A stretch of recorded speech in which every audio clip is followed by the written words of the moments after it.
Email ID पर आपका CSC का आईडी और पासवर्ड भेजा गया है, वो सीएससी का आईडी आपको यूजर नेम में डालना है और जो पासवर्ड भेजा गया है वो पासवर्ड आपको यहाँ डालना है। ये जो कैप्चा दिखाया गया है वो आपको यहाँ पर भर के साइन इन पर क्लिक करना है। इसके बाद जो है थोड़ा सा प्रोसेस चलेगा। इसके बाद जो है आप डिजिटल सेवा पोर्टल पर यानी कि अपने सीएससी के पोर्टल पर लॉग इन हो जाएंगे। सबसे पहले जो है आपको अपनी डिटेल को यहाँ पर अपडेट करना होगा और ये सबसे जरूरी सेटिंग है, बड़े ध्यान से समझिएगा। सबसे पहले आपसे पूछा गया है कियोस्क का एड्रेस यानी कि आपके दुकान का नाम और एड्रेस जो है यहाँ पर पूरा शो होगा, जिसमें जो है कुछ एड्रेस पहले से ही रहेगा। यहाँ पर आपको इसमें छेड़खानी नहीं करनी है। जो एड्रेस फील नहीं है उसको आपको भरना है। जैसे कि सब डिस्ट्रिक्ट सेलेक्ट नहीं है तो आप यहाँ पर क्लिक करके अपना सब डिस्ट्रिक्ट को सिलेक्ट कर लेंगे यानी कि तहसील को सिलेक्ट करने के बाद आपको यहाँ पर क्लिक करके अपनी ग्राम पंचायत को सिलेक्ट करना है, जो भी आपकी ग्राम पंचायत है। जब आप अपनी ग्राम पंचायत को सिलेक्ट करेंगे तो सिलेक्ट गांव पर क्लिक करके आप अपने गांव का नाम सिलेक्ट कर लेंगे और इसके बाद जो है आपको यहाँ पर जो है अपना पिन कोड डालना है। ध्यान आपको ये देना है कि अगर आपने दुकान किसी दूसरी लोकेशन पर खोली है यानी किसी दूसरी जगह पर तो आप वहां का एड्रेस भरेंगे, वरना आप अपने घर का ही एड्रेस यहाँ पर सिलेक्ट करेंगे। नीचे की साइड में आपसे कियोस्क का पूरा एड्रेस मांगा गया है, तो जहां पर भी आपकी दुकान है उसका पूरा एड्रेस आप यहाँ पर टाइप करेंगे। अगर आपने दुकान नहीं खोली है तो अभी जो है आपके आधार कार्ड पे जो एड्रेस है वो आप अपना पूरा एड्रेस यहाँ पर भर देंगे। एड्रेस को डालने के बाद आपको सबमिट पर क्लिक करना है। इसके बाद जो है आपसे यहाँ पर एक छोटा सा सर्वे पूछा जाएगा जिसमें काफी सारी डिटेल आपसे पूछी गई है। बस आपको यस या फिर नो में जवाब देना है। अगर आप इन्हें पढ़ सकते हैं, इन्हें समझ सकते हैं तो अपने हिसाब से जवाब दे सकते हैं। अगर आप इन्हें नहीं पढ़ सकते हैं तो यहाँ पर जो मैं आंसर दे रहा हूँ वही आंसर आपको भी देना है।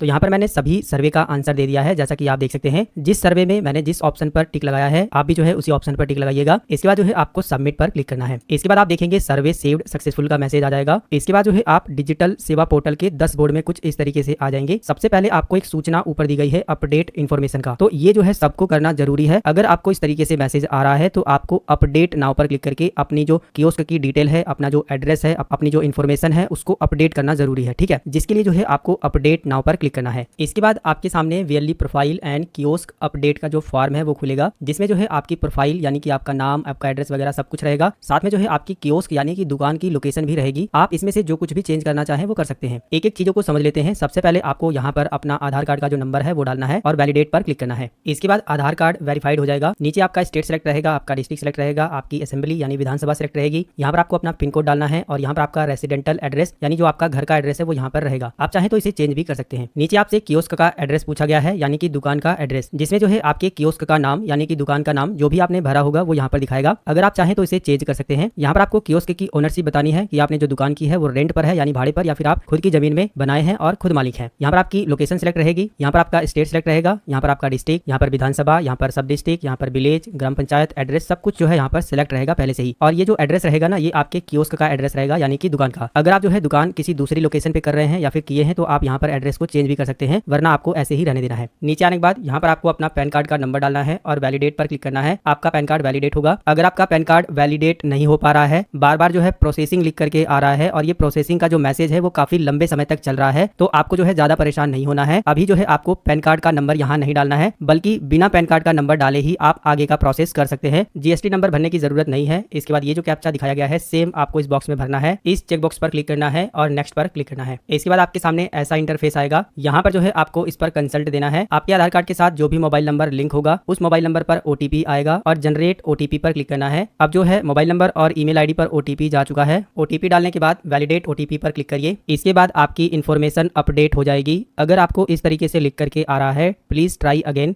नीचे जो है आपको गो टू डिजिटल सेवा पोर्टल लिखा हुआ है, इसी पर बस आपको क्लिक कर देना है। इसके बाद जो है आप दोबारा से अपने डिजिटल सेवा पोर्टल पर आ जाएंगे। अगर आपको अभी भी जो है ये वाला मैसेज दिखाई दे रहा है तो आपको परेशान नहीं होना है। अब अगर आप जो है अपडेट नाउ पर क्लिक करेंगे तो यहाँ पर आपको ऑलरेडी डन लिखा हुआ मिल जाएगा, यानी कि जो आपकी इन्फॉर्मेशन है वो अपडेट हो चुकी है। इस मैसेज को अब आपको इग्नोर कर देना है अपडेट लेटर पर क्लिक करके। अब आपने अपनी पहली सेटिंग को कंप्लीट कर लिया है। अब आपको अपनी दूसरी सेटिंग करनी है जिसमें आपको अपने सीएससी आईडी का पासवर्ड चेंज करना है। आपने देखा होगा कि आपके ईमेल आईडी पर जो सीएससी का पासवर्ड भेजा गया है वो काफी सिंपल सा है। तो जब भी आप पहली बार अपना सीएससी को लॉगिन करते हैं तो आपको अपना पासवर्ड जरूर चेंज कर लेना है, कोई अच्छा सा पासवर्ड बना लेना है। पासवर्ड को चेंज करने के लिए लेफ्ट साइड में आपको काफी सारे मेन्यू मिल जाएंगे। इसमें आपको जो है अकाउंट वाले मेन्यू पर क्लिक करना है और यहाँ पर आपको माई प्रोफाइल पर क्लिक करना है। इसके बाद जो है यहाँ पर आपको चेंज पासवर्ड पर क्लिक करना है। यहाँ पर आपको करंट पासवर्ड डालना है, यानी कि पुराना वाला पासवर्ड जो आपके ईमेल आईडी पर भेजा गया है। इसके बाद जो है यहाँ पर आपको एक नया पासवर्ड बनाना है और जो आप नया पासवर्ड बना रहे हैं वही आपको कंफर्म न्यू पासवर्ड पर डाल देना है, यानी कि नया पासवर्ड यहाँ भी डालना है और यहाँ भी डालना है। पासवर्ड बनाना कैसे है यहाँ पर सारी गाइडलाइन बताई गई है, जिसमें आपको एबीसीडी के छोटे अक्षर का भी इस्तेमाल करना है, एबीसीडी के बड़े अक्षर का भी इस्तेमाल करना है, नंबर का भी इस्तेमाल करना करना है। पंक्चुएशन भी आप इस्तेमाल कर सकते हो और स्पेशल कैरेक्टर जैसे हैच, @ इस तरीके से मिला करके आपको एक अच्छा पासवर्ड बना लेना है। कम से कम 8 अंकों का होना चाहिए और ज्यादा से ज्यादा 15 अंकों का पासवर्ड आप बना सकते हैं। एग्जाम्पल मैं आपको बता देता हूं, जैसे कि अगर आपका नाम सुरेश कुमार है तो आप सुरेश @1234 इस तरीके से पासवर्ड बना सकते हैं, या फिर आप जितना भी हार्ड पासवर्ड बनाना चाहें वो पासवर्ड बना सकते हैं। बस मैं आपको एग्जाम्पल बता रहा हूं। ऊपर आपको पुराना वाला पासवर्ड डाल देना है जो ईमेल पर आया है, बाकी आपको नया पासवर्ड बना लेना है। इसके बाद आपको अपडेट पर क्लिक करना है। इसके बाद जो है देखिए पासवर्ड चेंज सक्सेसफुल का मैसेज आ जाएगा। अब जो है आपका पासवर्ड चेंज हो गया है। अब आपने 2 सेटिंग को कंप्लीट कर लिया है। अब आपको अपनी तीसरी सेटिंग को भी कंप्लीट करना है। तीसरी सेटिंग में आपको जो है सीएससी का वैलिड पिन जो है जनरेट करना होता है। जिस तरीके से एटीएम से पैसा निकालने के लिए हमें 4 अंकों का गुप्त पिन बनाना होता है, ठीक उसी तरीके से सीएससी से पैसा कटाने के लिए, यानी कि कोई काम आप करेंगे तो आपके सीएससी से पैसा कटाने के लिए आपको 6 अंकों का वैलिड पिन बनाना होता है। जब तक आप वो पिन नहीं डालेंगे तब तक आपके सीएससी आईडी से पैसा नहीं कटेगा। पिन बनाने के लिए आपको दोबारा से यहीं पर आ जाना है और दोबारा से माई प्रोफाइल पर ही क्लिक करना है। इसके बाद जो है आपको यहाँ पर चेंज वैलिड पिन का ऑप्शन मिलेगा, इस पर क्लिक करना है। आपसे पूछा गया है कि आपके पास पहले से वैलिड पिन बना हुआ है, तो हमने तो बिल्कुल नया सीएससी आईडी लिया है और हमारा वैलिड पिन नहीं बना है, जिसकी वजह से हम नो पर क्लिक करेंगे। अब यहाँ पर जो है आपको वेरिफिकेशन के लिए मोबाइल पर क्लिक करना है, क्योंकि हम मोबाइल ओटीपी के जरिए वेरिफिकेशन कंप्लीट करेंगे। जनरेट ओटीपी पर क्लिक कर देना है। इसके बाद जो है आपके मोबाइल नंबर पर ओटीपी गया है, उस ओटीपी को यहाँ पर डालिएगा और सबमिट पर क्लिक करना है। इसके बाद जो है वैलिड पिन क्रिएट करने का ऑप्शन आ जाएगा। अब आपको यहाँ पर 6 अंकों का वैलिड पिन बना लेना है। कोई भी 6 अंक जो आपको याद रहे वो आपको ऊपर भी डाल देना है और नीचे भी डाल देना है। ये वैलिड पिन जो है जब भी आप सीएससी से पैसा कटाएंगे तो ये वैलिड पिन आपको वहां पर डालना होगा, इसलिए जो है इस वैलिड पिन को आप लिख करके रख लीजिएगा या फिर याद कर लीजिएगा। वैलिड पिन डालने के बाद सबमिट पर क्लिक करिए। इसके बाद आपको जो है पिन चेंज सक्सेसफुल का मैसेज आ जाएगा।